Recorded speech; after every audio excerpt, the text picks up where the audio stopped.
It's my very great pleasure to welcome to Alex Ferguson. Tajnu njegova uspjeha proučava profesorica Anita Elbersi sa sveučilišta Harvard. Njih dvoje zajednički drže predavanja budućim liderima poslovnog svijeta. Danas u Londonu ovi studenti imaju priliku doznati kako se postaje vođa Fergusonova kalibra. So what we're going to be doing is a case study like we do those at Harvard, and this is a good test to see whether you guys are as smart as the people at Harvard. Many regard him as the best coach in all of sports. Why is he such a great coach? He's only sat next to me. I would say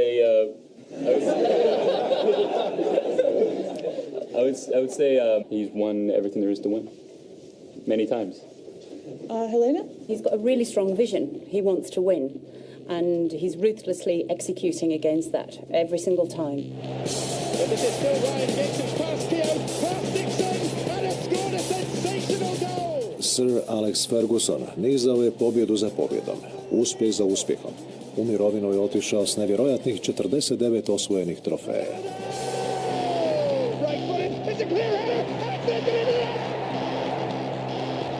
And just needed a miracle. And of course we got one. Tries to spread himself as wide as he can.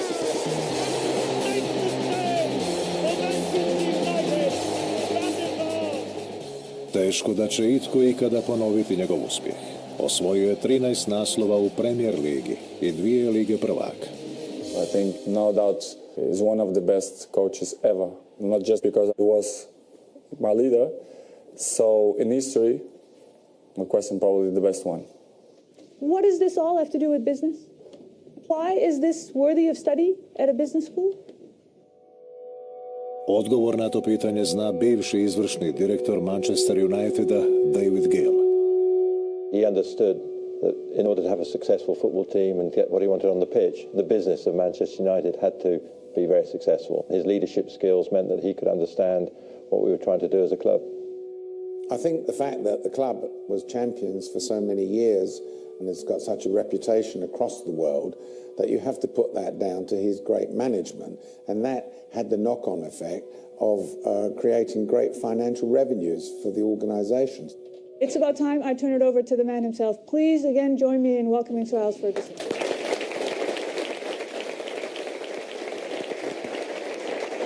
Thank you. Tomorrow, at Haydock Park, have a horse running called Hairdryer. True. Rekordi Sir Alexa privukli su pozornost jednog od najuspješnijih svjetskih ulagača, pisca i milijardera Michaela Moritza, koji se obogatio ulaganjem u Apple, PayPal i Google. Moritz već desetljećima proučava osobine uspješnih vođa. I started looking around for the people in organizations who had been able to steer an organization to perform at a very high level of excellence consistently for a very long time. And that's what piqued my curiosity about Sir Alex and Manchester United. Sir Alex is the first person to say that his world is football, but the elements and rudiments of leadership are universal skills that are as applicable to a multinational corporation, a Boy Scout troop, a church organization as they are to a football club. Taj je klub njegova slika i prilika. Oblikovale su ga njegove vrijednosti. Izgradio ga je njegov karakter. Sir Alex Ferguson, legenda je Old Trafforda. No koji su elementi Fergijeve formule za uspjeh? Did you ever think you would find yourself lecturing on leadership to the young entrepreneurs from around the world?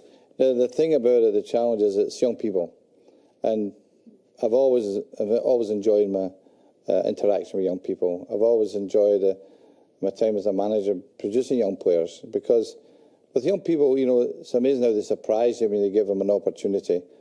Now, back at the business school, you had on the whiteboard all those people that can crowd in on a football manager, who think they've got a right to have a say, and you wiped a whole series of them off. This is a great bit. Where's that duster? Get rid of all these. They don't mean a thing. They don't mean anything. Oh, so the fans should be here. Sorry. Cut that out.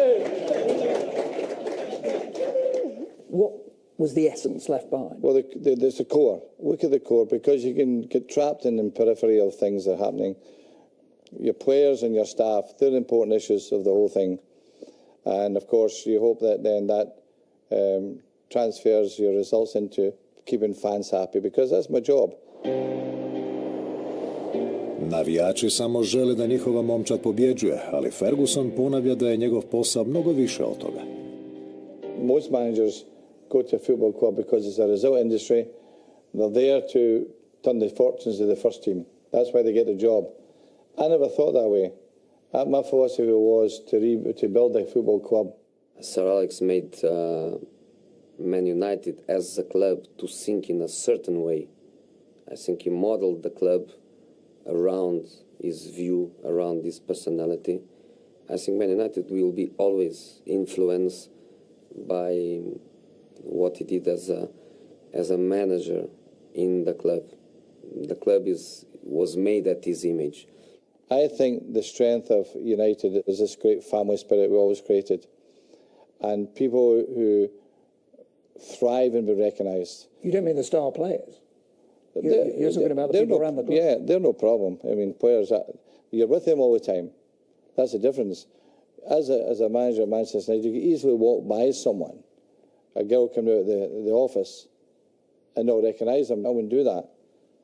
I would say hello, good morning, whatever. And I think it's that recognition that gives you that strength of a family. There's a dinner lady called Carol. She hammers him. What you got on today? What is that? And he'd laugh and he'd go back at her and he'd talk about her hair or something or whatever. And that's the way he is. People don't see that side of him a lot, but he was really, really good like that. He had this unbelievable ability of remembering everyone's name. Obviously, he knows Kath from reception and the laundry girls and the chefs and the cleaners.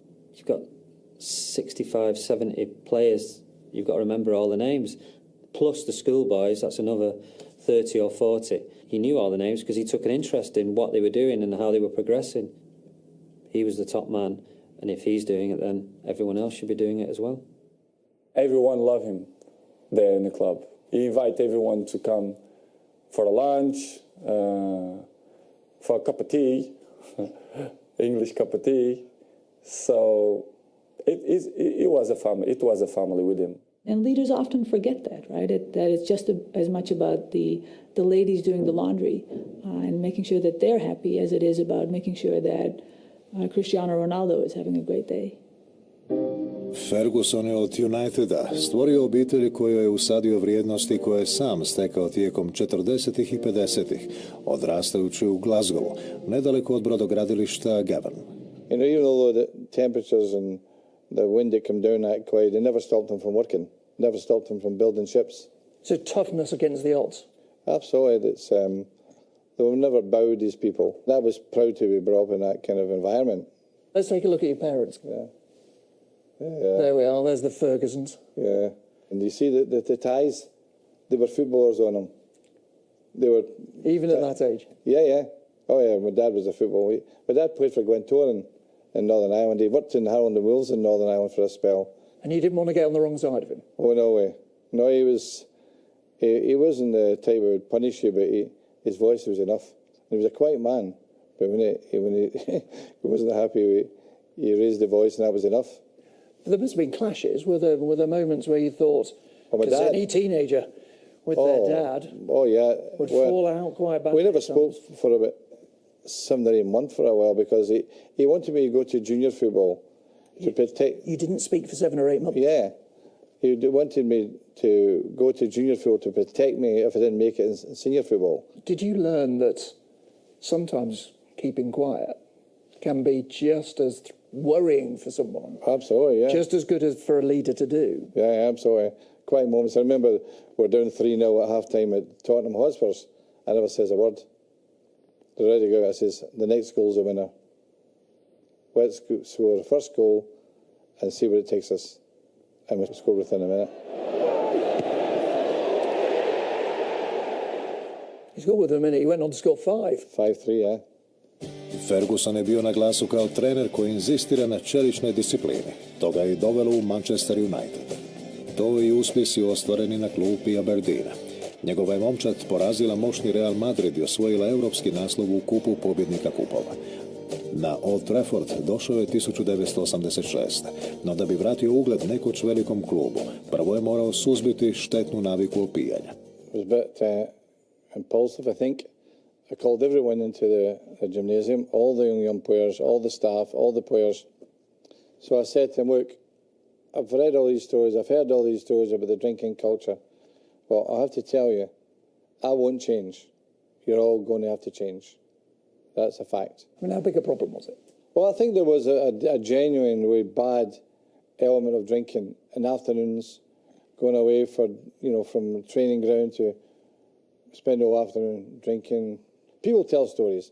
People phone the manager of Manchester United, Arsenal, Liverpool, tell a senior player in a pub here, and it happens. It happens. That's a great networking system you have, being the manager of Manchester United. It's a nice word, network. It's spies, isn't it? Yeah, well, you need it, you know. And I then realised to myself, I'm not going to win the league with this team. So we did a fire sale, got rid of about 9 players and brought 5 young players in. People were hungry enough to accept challenge and send the club in a different direction. Novi lider jedne također posrnule organizacije suočio se sa sličnim problemima. Laboristička stranka Tonija Blaira pretrpjela je 4 uzastopna izborna poraza. The greatest problem when you're leading an organization that is failing is that you take the system as it is and you just try to make it work when it may be the system itself that is at fault. So, in other words, it may be that you can't get a political party back to power just by amending the same message. You may have to change it completely. You may have to redraw the whole boundaries of your organization. You may have, as we had to do with the Labour Party, fundamentally shifted. He asks and demands discipline and respect. I would say it's a balanced approach. It's not just showing everyone that he is the guy who has the power. U Fergijevu vodiču za vođe prvi korak je uspostavljanje kontrole i nametanje disciplina. The 180-degree opposite to discipline is anarchy. Well, anarchy won't achieve a thing because people will just shove off in different directions. And so discipline is essential for any team to achieve the common objective. And I think that's true of soccer as it's true of the army. I would get into the training ground at about 7. I'd be there to God knows what time. I would stay to watch the academy, whatever. And I was fortunate. He arrived very, very early all the time. He was there in his office to check, to make the training. And he was always the first one and always the last one to go home. So I learned this kind of stuff with him. Obvezatan dolazak na vrijeme i zahtjevan trening bili su tek prvi potezi u režimu koji je šef uveo. I wanted them to be Manchester United in terms of dress, made sure they wore the blazing flannels wherever they went in terms of away from home in particular. You walk through an airport and you see the blazer, you see that badge, there's Manchester United. They're dressed right, you know? Your lesson, if you were back in that classroom, is those little things matter details. just as much as the big things. Yeah, absolutely. Details. Yeah. All points to the top of the mountain. Yeah. Anyway. Oh, points to the top of the mountain. Everything contributes. Yeah, absolutely. Just like talking to the laundry girls or the canteen staff. Yeah. Everything makes a difference. They all matter. They all matter. A club with United seriously matter. I want to show you a photograph which might give you a thought about some of these issues as well. Let's have a quick look. See if you remember this photo. Remember those? Almighty. Why did they do that? When was that? That was the 96 Cup final at Wembley. I said to Brian Kidd, 1-0. Those aren't your players, of course. Those are Liverpool. Yeah, it's Liverpool, yeah. You turn to Brian Kidd, your assistant. 1-0. 1-0. Well, just because of this? Yeah. Because of that.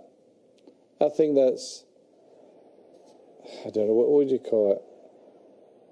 Arrogance or overconfidence or, I don't know, it was ridiculous. I think it was absolutely ridiculous. Blue shirt, red and white tie and a white suit and a blue flower. Who designed that? And they say it was a Manny. Yeah. I bet your sales went down. I'm still working out what it was. Was it because they're not taking the game seriously? Well, I mean, Jimmy Redknapp's like sunglasses on. But you know, The most telling part of it is this. Roy Evans and Ron Moran had black suits on. I think they were embarrassed. Liverpool Football Club is a great club with history. They've won the European Cup more times than Manchester United. Between Manchester United and Liverpool, they won more trophies than any club in Britain. That didn't represent Liverpool. James gets there just first. Cantona! There is to be a memorable end to a poor cup final. The Liverpool episode at Wembley where they were wearing the white suits, he would use stuff like that. Like, have you seen these lot? Have you seen what they're wearing? They think they've won it already. Stuff like that would get into your heads that, what do you mean they think they've won it already? Sir Alex imao je i druge metode utjecanja na psihu igrača, među njima i takozvani fan. Taj pojam je prvi upotrebio napadač Uniteda Mark Hughes. The hair dryer. The hairdryer obviously is a myth. Let me just put that out there. But that apparently was the treatment that underperforming players received from Sir Alex. And so basically he's standing in close proximity and he's shouting so hard that your hair goes like this. Shout at you and physically blow you out of the room. Can I show you a little video? Oh, dear me. Do you know what's coming? No.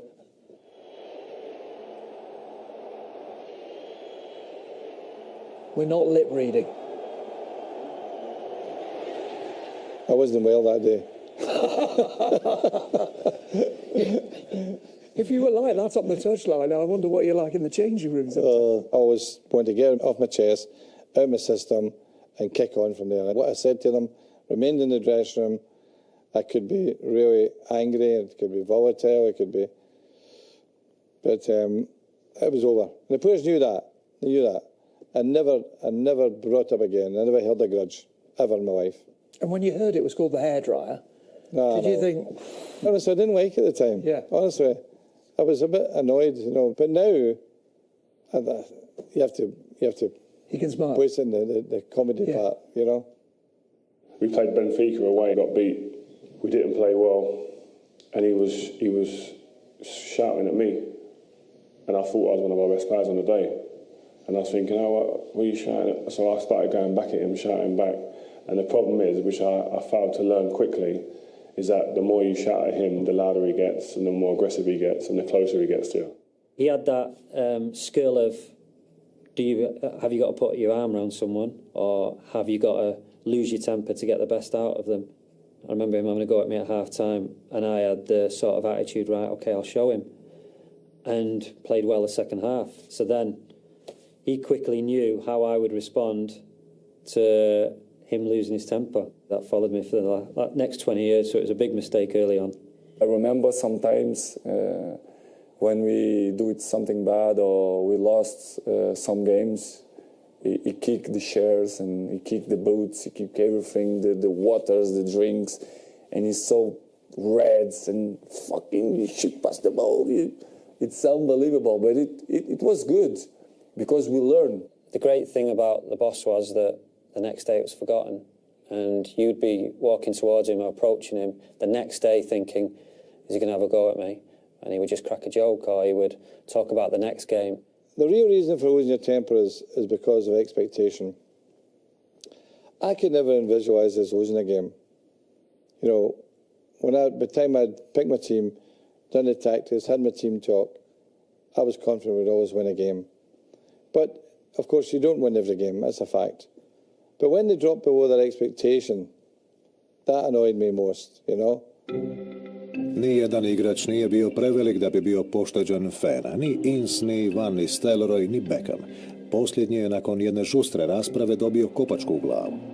A nijedan igrač osim možda Erika Cantone, francuske zvijezde i legenda Uniteda. Prema njemu je šef postupao drukčije, iako je kršio disciplinu kao nitko dotada.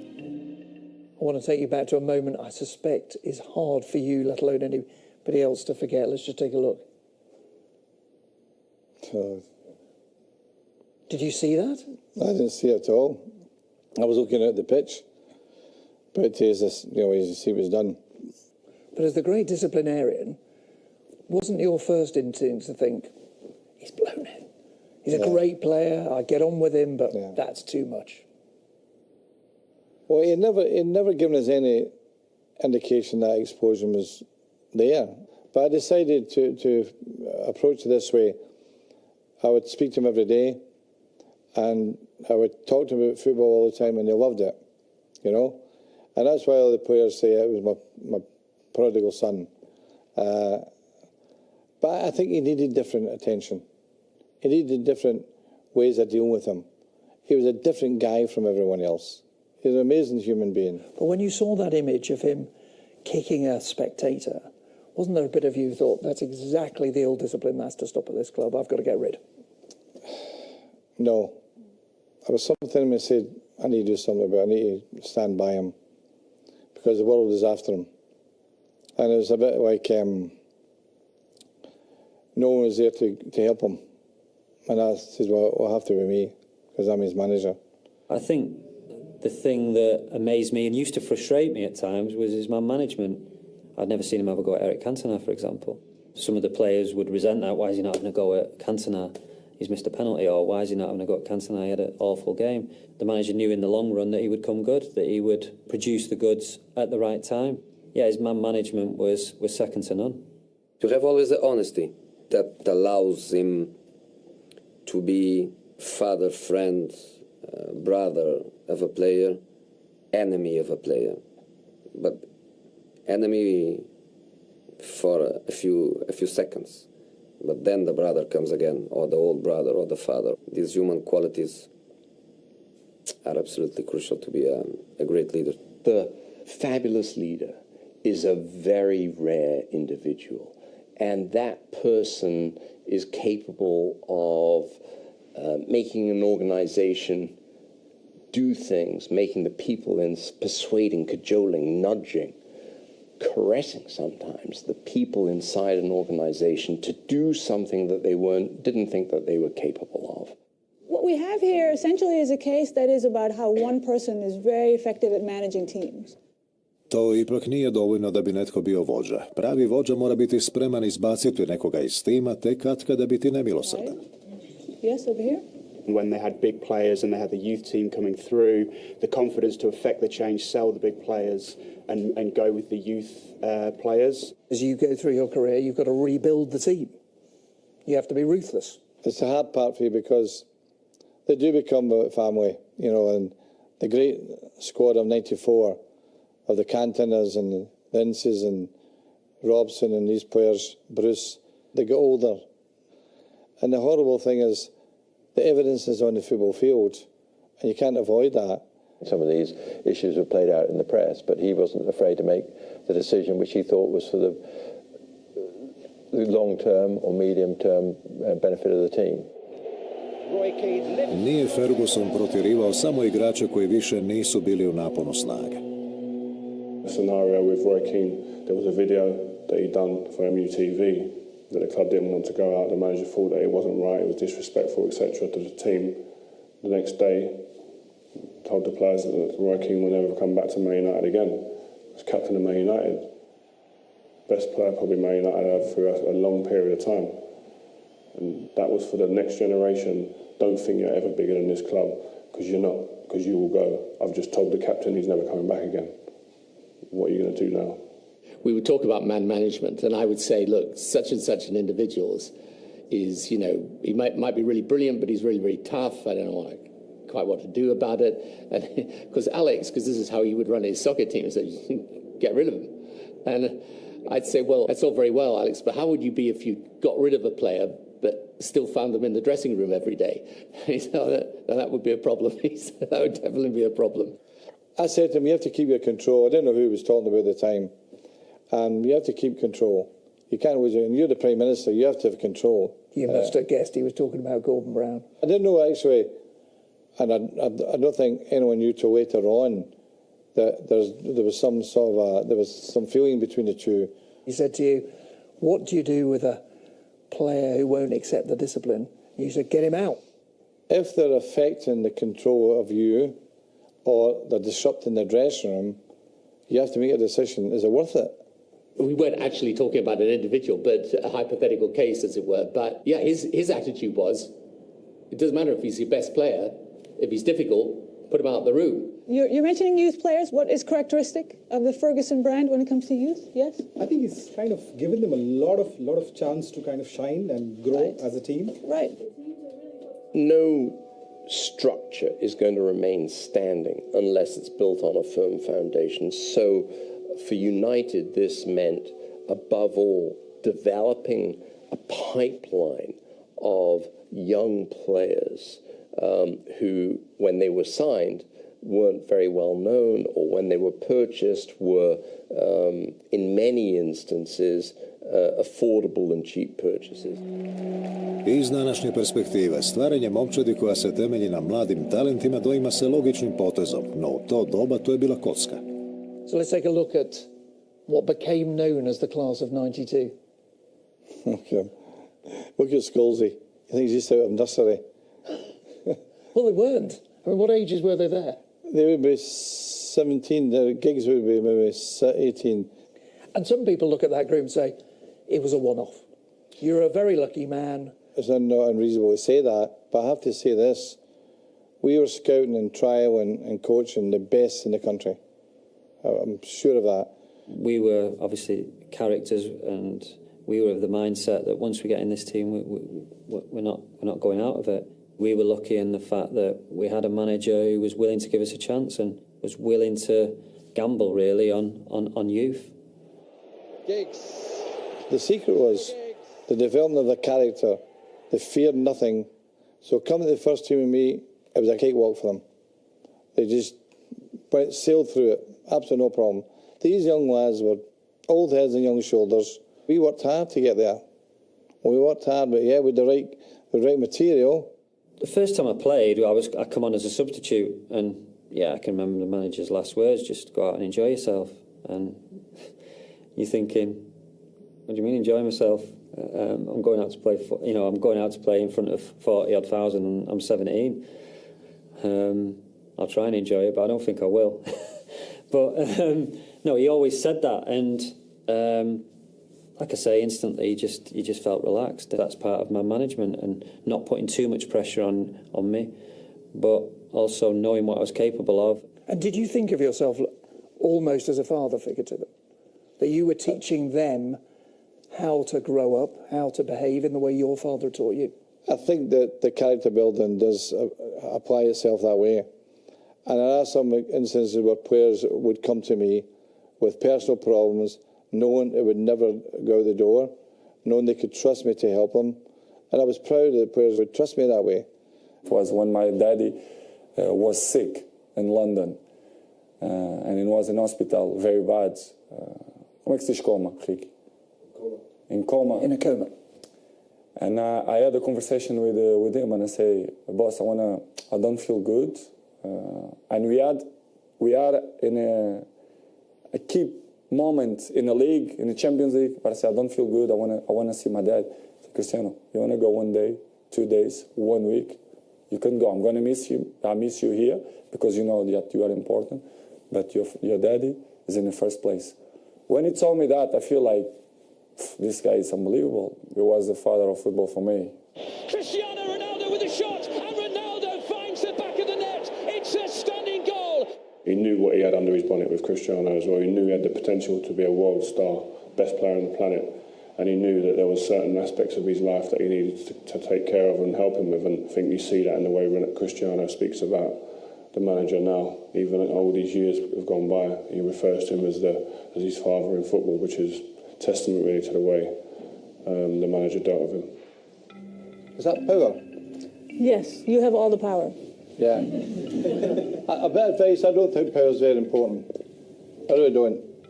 I think the thing I was always after was to make sure I kept my control. Fergusonova kontrola protezala se I izvan nogometnog terena. When I first signed for United, I twisted my ankle in my first ever game, so I was out for about 6 weeks. So I got to know the city a little bit better than I probably should have. And just as I got back to fitness, I went out on a training pitch and I saw the manager was just waiting out for the players to come out. And he just said, really, let me talk to you, son. I said, right, boss. He said, are you enjoying the city? Is it all right? Have you been out anywhere or anything? I said, yeah, I've not been out, to be honest with you, boss. I've just been to a couple of restaurants and just taking it easy, just chilling out, really.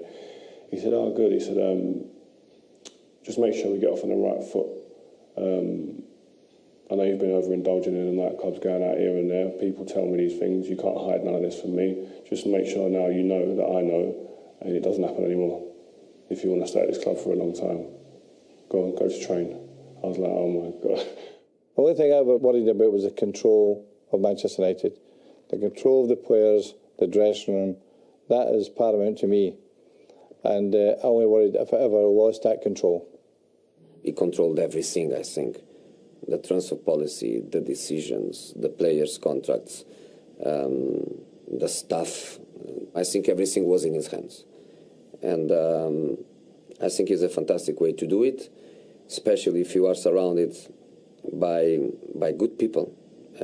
Because when you say you are in control, doesn't mean that you don't share. I think his belief is that in order to lead a football team effectively, you have to be the biggest personality. You can't have players that are the bigger stars, that are the bigger egos in the dressing room. This is probably also the most controversial lesson. And I am honestly not entirely sure whether we can translate this to many other business settings. And I think the business world nowadays, if you as a manager come in and say, or as a CEO and say, I demand absolute control, and anyone who steps out of my control, they're fired, that's a pretty harsh stance, and it might not work very well in the business climate that we have nowadays. I never thought about these guys being star players. Never bothered me. And the one thing I did say to the star player, remember one thing, your reputation is always in the line on Saturday. So the expectation is bigger for you, and you have to show you work as hard as all the rest of the players, because that really is a truly great player. Motivacija i usađivanje vrijednosti timskog rada bili su ključ Fergusonova uspjeha, ali njegove su metode znale biti pomalo nekonvencionalne. There was one photograph he had on your office wall. Let's just take a look at it. I want to know why you had it. There you are. Every year I bring the apprentices into my office. One day I says, right, tell me, what do you think of that photograph? And they look at it, and of course they're all twitchy and nervous, etc. And I said, well, there's 11 there. There's 11 members of the team. I says, they built the Rockefeller Centre back in the 20s, and they lost lives. And one or two would try to save them and lost their lives through that. I says, there's no bigger sacrifice than giving your life for a team. I remember he had this picture of 11 guys sitting in a ring, but without, how you say? No ropes for safety. Exactly. And it quite surprised me. When I looked at the frame, I said, wow, it's unbelievable frame. And I say, Cristiano, this is what teams should do it. We should be together. We should work together.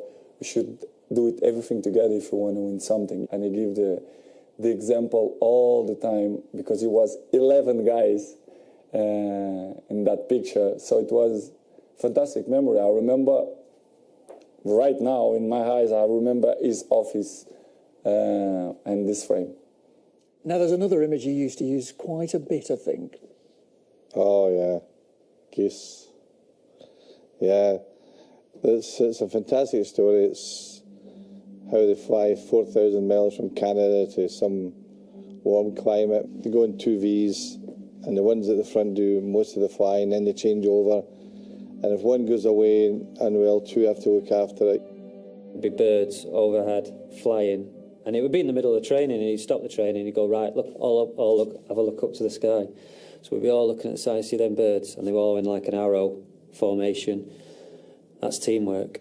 You can just imagine 22 players or 20-odd players just looking up at the sky thinking, what's he going on about? And I said to them, these geese fly 4,000 miles to get better sun. All I'm asking you to do is play 38 games to win the league. I don't think I'm asking too much. I u drugim sportovima poželjeli su malo Fergusonove inspiracije. Kada se Europa 2014. borila da zadrži golfski turnir Ryder Cup na svom etlu, kapetan momčad je u pomoć pozvao Sir Alexa. Was never one of the superstars. So dealing with the likes of Rory McIlroy and how he was going to feel in that situation was something that was alien to me, and he was the one that I thought could really help me with that. So when I looked around, I thought, there's a guy that really got it right in terms of success. Paul had spoke to me a year before the tournament and asked if I'd like to contribute with the team. So I did a motivational talk with him. He spoke to the caddies before he came up to the players, which was great. And that was a lot of fun for the caddies, and it made them very much included because the caddies were a huge part of what we did. The caddies. Goodness me, that was fantastic. And there was a caddy called Billy Foster, big Leeds United fan, and he gave me a stick. All of the boys says, you got Cantona for nothing. As we were listening to the rules briefing, I could hear the laughter coming from the caddies room, and the players didn't know, but I could hear the laughter, so I knew things were going well down there.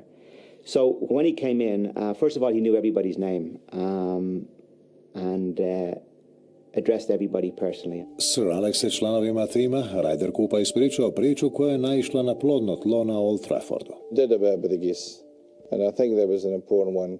The Ryder Cup team, although they were favourites, it wasn't going to win them the tournament. It was the work ethic, the concentration. They've got the talent. It's the 12 best golfers in Europe, without question. And they just need to focus on the things that are going to matter in the game. And that became a kind of something that we as a team mentioned a number of times during the week. And it was a phrase that we used, remember the geese. And the ironic thing about it is when we won and we were getting our photograph taken, this perfect V of geese flew right over their heads and over the clubhouse right behind. I never changed as a human being, as my style of management, my decision making, my discipline, never changed that. But I was always willing to change to make us better. Leadership is actually a balance of listening, learning and leading. You know, you have to listen and absorb what are the lessons going on out there. You have to be prepared to learn those lessons and look at what the trends are and the changes are that are happening in your country, in your society, in your profession. And then you have to be prepared in the end to take control and to lead. You went to different places to learn. You went to the SAS on one occasion, didn't you? Years ago, I took the team down there for a day and they stayed overnight. It was fantastic because you're speaking to a body of men who their concentration levels has to be 100% all the time.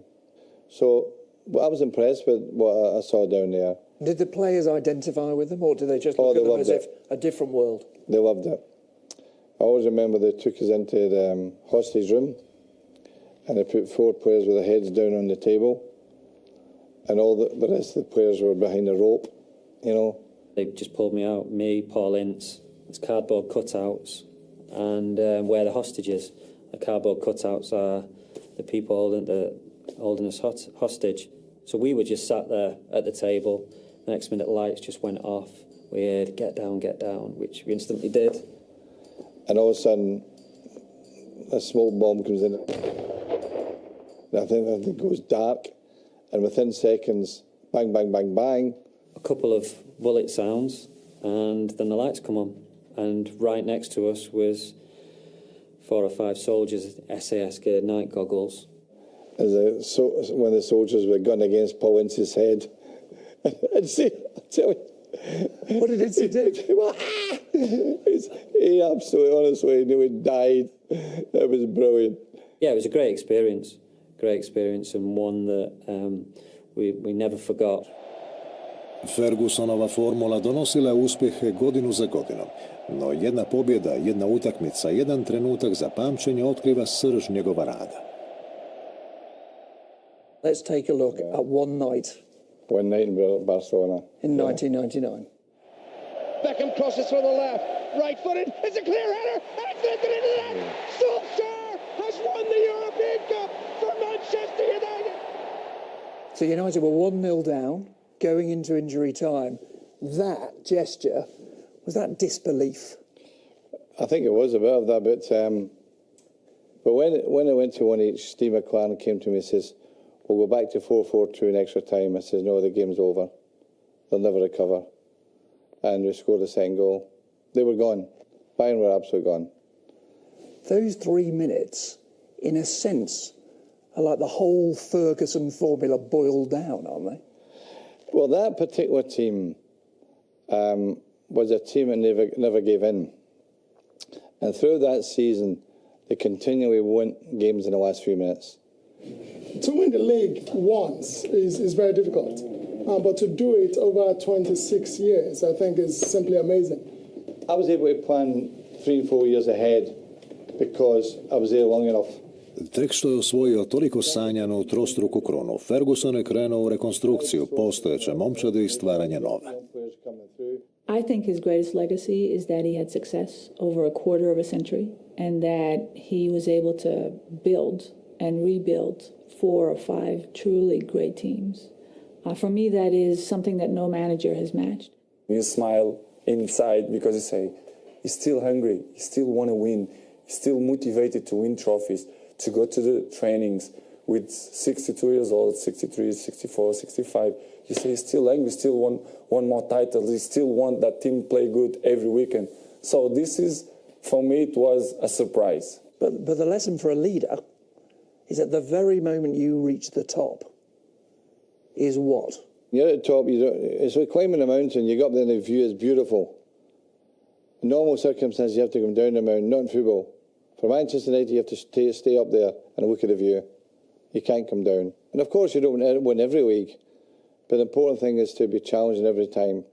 And that was a big thing at Man United. It was never about, oh, we've won, let's celebrate for days on end, months on end, and really enjoy it. You never got a sense that we really enjoyed it as much as maybe should have. Now I've retired. I think if I did enjoy it too much, because I did quite like enjoying things, maybe I wouldn't have been able to climb the mountain again so soon and so consistently.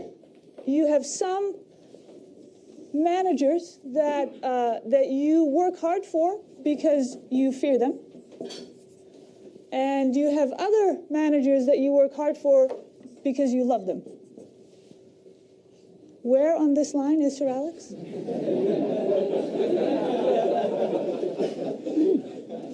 Some people are pointing. Where on this line is he? Yes, over there? I think he's more towards the love side. It's a fact. Okay, you need to stop talking right now.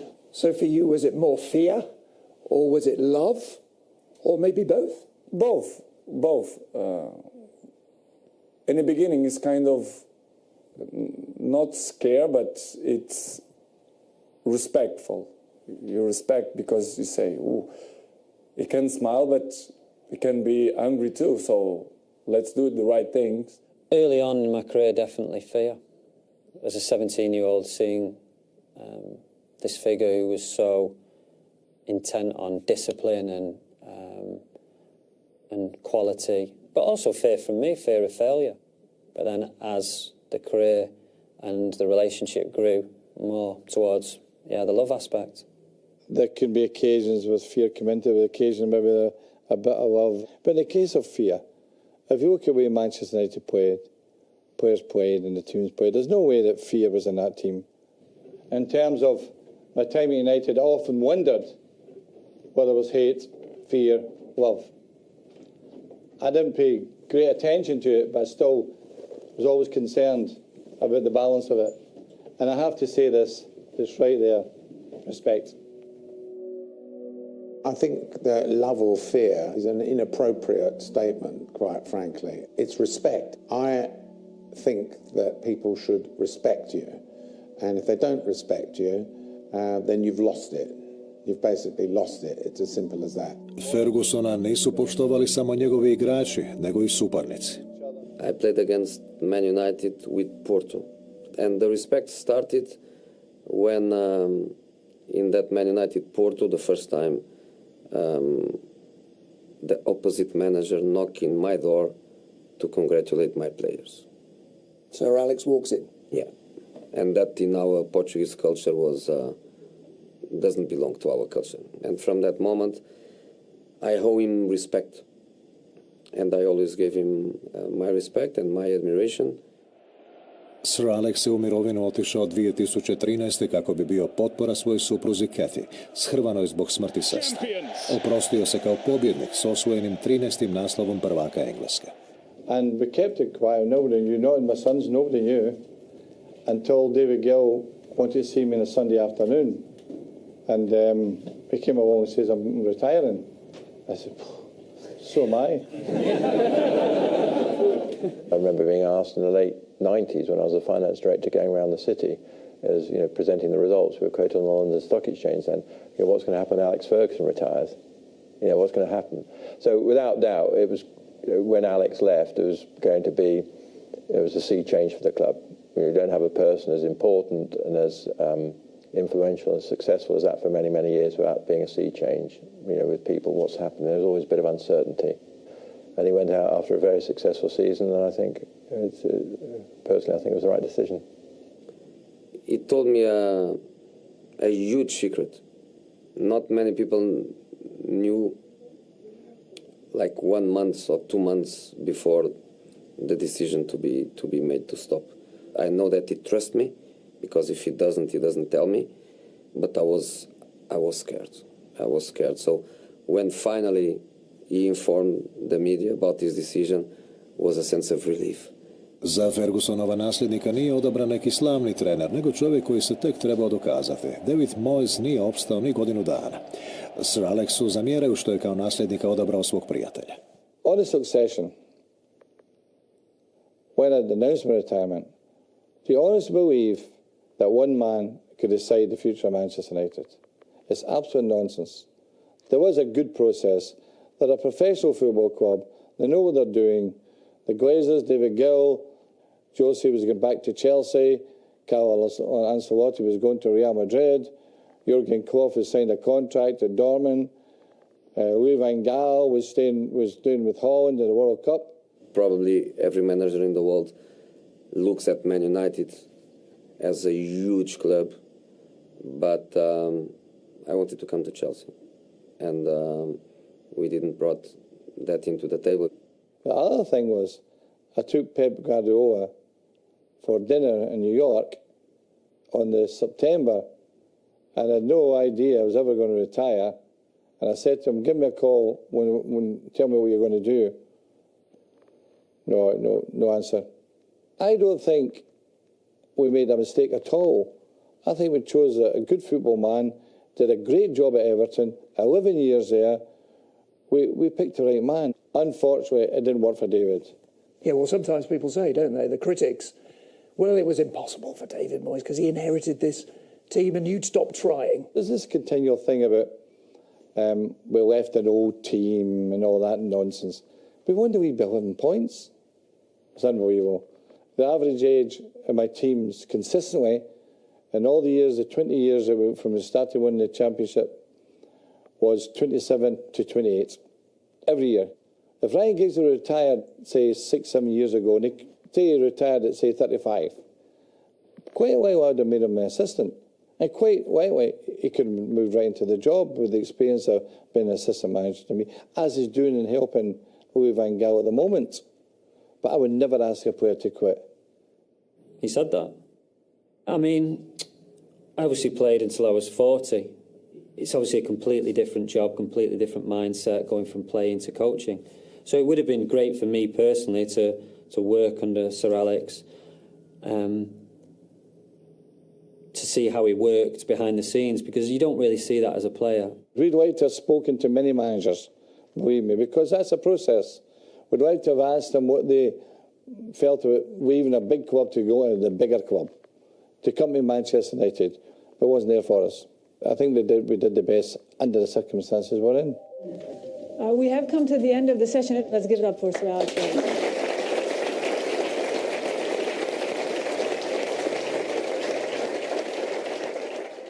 Now, we've spent a long time analysing your leadership and the lessons for others. How would you sum it up? Well, I think consistency is, I think it probably sums me up. I think that in the 26 and a half years I was there, I never changed my conviction or my philosophy or my attitudes. That consistency created players who were consistent, the club were consistent, and that's what's made them the best club in the world, without question.